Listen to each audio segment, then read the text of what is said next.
Hello, I'm Megan Horniman, the Chief Investment Officer for Verdence Capital Advisors.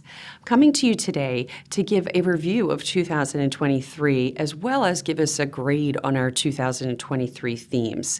Then we want to outline 6 different themes that we see for the upcoming year. So let's dig right into grading ourselves on our themes from last year. When you look at our theme on the economy, it was titled, "In Search of a Soft Landing, but Clouds Are Rolling In." Now, what happened in the beginning of last year was that there was a 70% chance of a recession, and we had forecast that a recession was most likely at some point in the calendar year.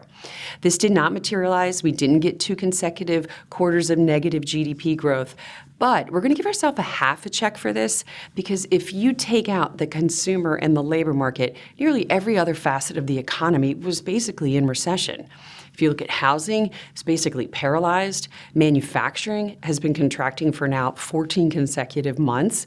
So there's many areas of the economy that feel like they're in a recession. So we'll give ourselves a half a check on that one. When it comes to the Federal Reserve, we had Fed pivot versus timeout. We're going to give ourselves a big check mark for this one because what we had expected was the Federal Reserve would continue to raise interest rates last year, but they would slow their pace. So instead of 50 or 75 basis point moves, they'd raise interest rates by 25 basis points at each meeting, and then they would take a pause somewhere around the middle of the year to assess the economic situation. We got that spot on. From an equity perspective, we titled this "In the Sea of the Unknown Multiple, Be a Quality Contrarian." We had anticipated that earnings growth and dividends would have more weight in the total return of the S&P 500 than PE expansion. That did not necessarily materialize. In fact, we saw significant PE expansion. We saw a momentum-driven rally in technology and anything AI related.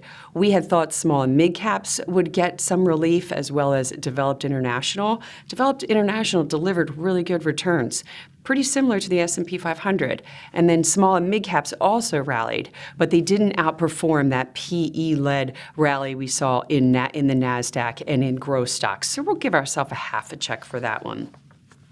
In fixed income, the storm is not over yet, but tides are turning. We're going to give ourselves a strong check for that one. What we had anticipated was that stay short duration in the beginning of the year as the Fed was raising interest rates, but have the flexibility to look at your duration and maybe move out on the curve a little bit as we got towards the end of the Fed tightening cycle. We did that in our portfolios, and that did materialize. The interest rates continued to rise through 2023, and we took the opportunity when we had higher yields to move out in the maturity range. From an alternative standpoint, the hunt for an uncorrelated portfolio. So yes, bonds and stocks rallied, and a 60-40 portfolio delivered the best return that we've seen since 2019. But in the illiquid alternative space, we had a nice risk-adjusted returns in this area. It played a good role in portfolios to have some of that exposure in things like real assets, in things like private credit. These things had a good year, so we'll give ourselves a check for that one as well. Now that we've graded our themes for last year, let's take a look at the market returns that we saw for 2023. When you look at this chart, you can see on the far left with the dark blue, this is the U.S. equity market. Again, this was a very tech growth-led rally. We saw the Magnificent Seven stocks. These stocks made up over 60% of the total return for the S&P 500. On average, these stocks were up over 100% compared to the rest of the S&P 500, which was up less than 20%. But you still did see solid returns across the board in the U.S. equity markets.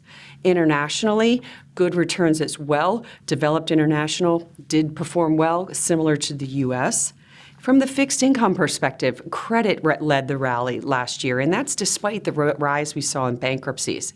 But you can see the laggard here was longer-term treasuries. The 30-year was the rally the least amount in the fixed income space.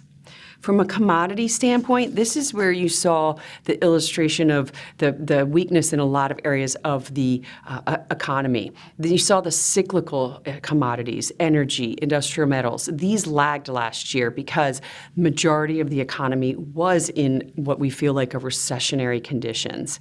Precious metals, specifically gold, it rallied well because the Fed was raising interest rates and we were still trying to get inflation under control.